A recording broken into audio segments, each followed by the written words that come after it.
What's good? So I planned on doing a long video and having a full conversation about, my diabetic journey, but it appears that I started something, and so I need to give some of my folks, friends and family, some answers, right? So um, about a year ago, June June 25th, a week or so after my birthday, for business purposes, I had to travel to Belgium. So in Belgium, there is Antwerp and Amsterdam was the main cities that I had to do work in, right? Um, and let's say their downtown area in Antwerp, which is where my hotel room was, it's actually on like the diamond capital of the world. Very, very nice around there. The downtown area is about a mile and a half. And for context, in Wilmington, that downtown area that we see, that we move around in, it's about a half a mile radius. This is a mile and a half radius. So my WhatsApp stopped working, my work phone, right? And so I couldn't communicate with my team. So for all my meetings, I was running late. And here's the thing. There's no car service in Antwerp, in Amsterdam. It's like the bicycle capital of the world, right? And so imagine being downtown Wilmington and there's no cars available. There's no automobiles riding through there. There's either bicycles, there was a few motor vehicles like motorcycles, and everybody else is walking, pedestrians. So I'm running late for these meetings, and my meetings were like a mile apart. It felt like maybe it was really just maybe a quarter of a mile, things like that. So for that whole week, I just ran around like all my meetings, like we would have rendezvous times, and I was missing all of them, right? And so on my 13-hour flight back home, I made a decision that I was going to become a walker. I was going to do what was necessary to stop taking these pills. I switched doctors because the old doctors, like if you get a 7.1 A1c, then there's only one thing they can do, and that's prescribe medication, right? And so your maintenance meant we want to make sure that you maintain, right, and that your numbers don't get no higher. But there was never a plan for me to lower my numbers. So I took my health into my own hands. I went to the new doctor. I told the new doctor what my plan was. And the first thing they told me to do was do this. This right here. It's a diabetic journal. So everything I ate, I put in this book. It said 4 months. I think I got about 3 months in before I had to go see the doctor again. So I went there, weighed in at about 172. I had a A1c of 7 point something, right? Which was not really my highest because I have been kind of working on it by just trying to maintain my diet. I've lived in a vegan household for years, so maintaining my diet was the easiest part for me. And as I said before, it was the exercise because I've never been no athlete.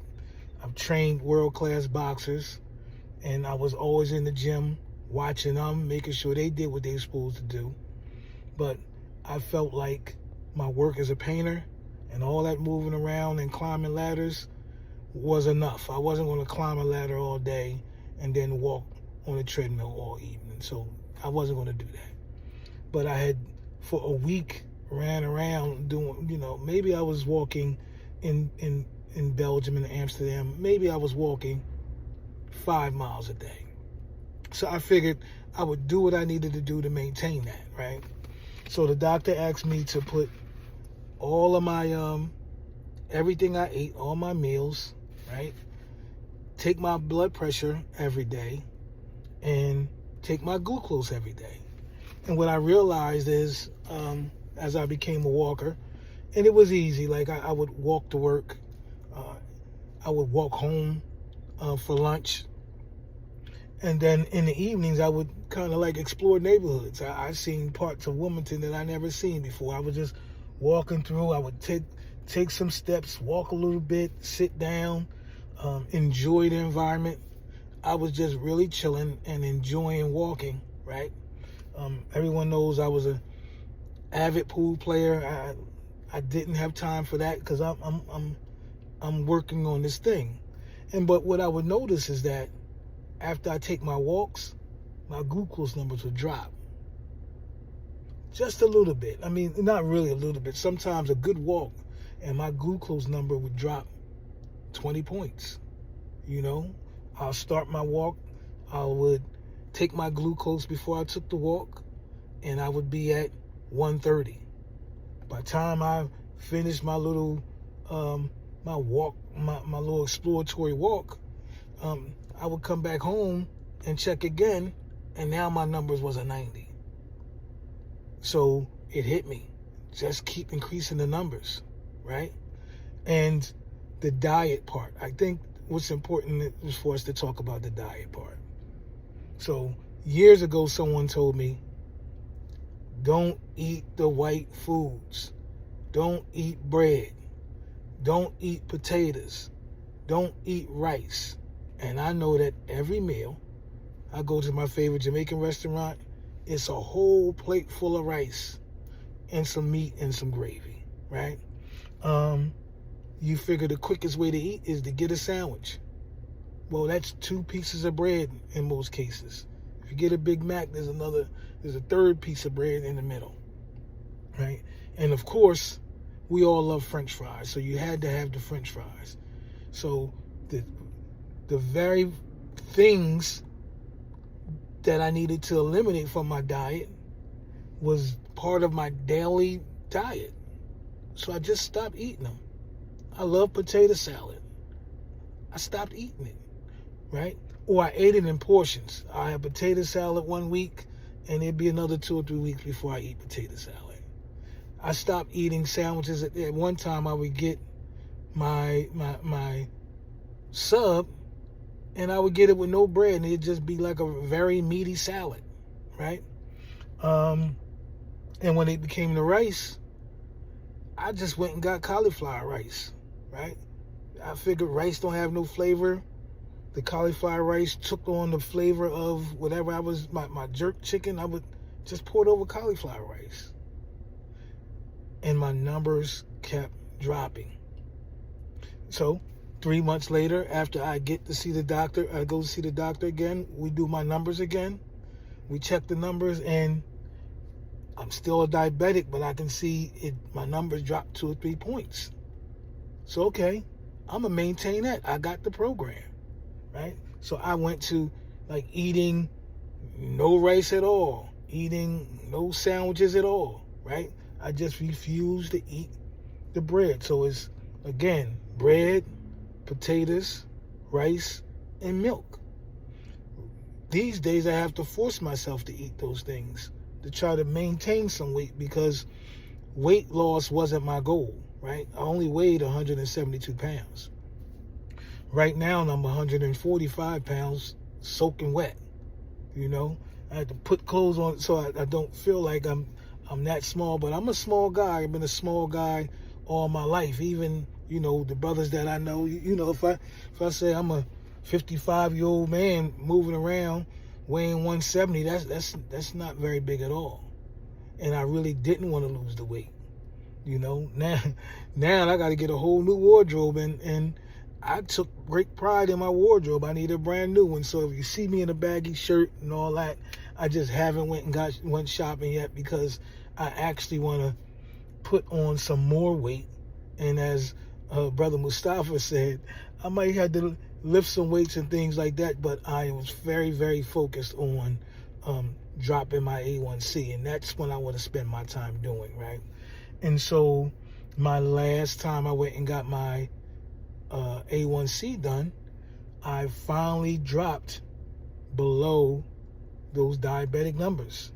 And the doctors, as I was going through things, I would see my numbers drop below what it was supposed to be. So, I called my doctor, hey, I need an appointment, man, because the pills, my numbers are too low. So then he would say, hey, stop taking that. Stop taking that. And so we have been, I don't want to say maintaining, because that's keeping it even. And maintaining is something that most doctors say. So I've been slowly decreasing my numbers. And so Jahidi said, hey, man, you should really tell folks, man, because that's really, but I was so concentrated on taking care of myself, I didn't want to share, or I didn't have time to share. I felt like sharing, I didn't have enough to really give it to you guys like I wanted to give it to you, but I really wanted to make sure I dropped below those being a diabetic before I was willing to have this conversation. So we are about, where we at? 17 days away, where we're at June 25th, and I don't know how I'm going to celebrate me dropping below and being able to sit here and tell you guys that I'm not a diabetic anymore. But I did want to share with you guys before the year was over how I did it. I'll tell a longer version later. I keep saying that, but I really want to have a conversation so that you can get a real understanding, because it was not easy. Like, I really dedicated my life to this thing, because I've known friends that have passed away from being a diabetic. And to be honest with you, I actually lost some of my eyesight from being a diabetic. I still have to get treated for that.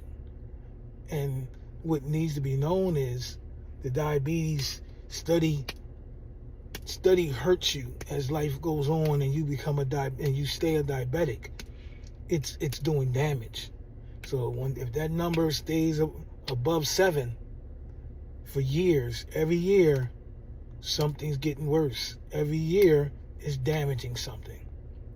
So I wanted to, before the year was out, try to help some of my fellow diabetics, just to understand. It's daunting to think of, I got to, as I said before, I got to get ready to go do my workout, that I have to find some workout partners, and I need somebody to motivate me. I wanted to let you guys understand that if you get into this thing and be dedicated, the motivation will be the first motivation, the first line is, right now, if you are walking, take your glucose number before you start your walk. And then after your walk and your body settles, take it again. Those numbers are going to decrease. And since that was my goal, that should motivate you, really being accountable to yourself. So I thank you guys for listening. This is rather long, but it's shorter than it would be if I sat down. But hopefully you guys got something out of it.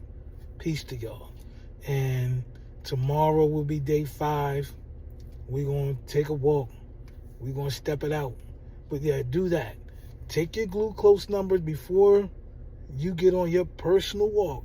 When you get done, take your glucose numbers again. And let me know how that works out for you.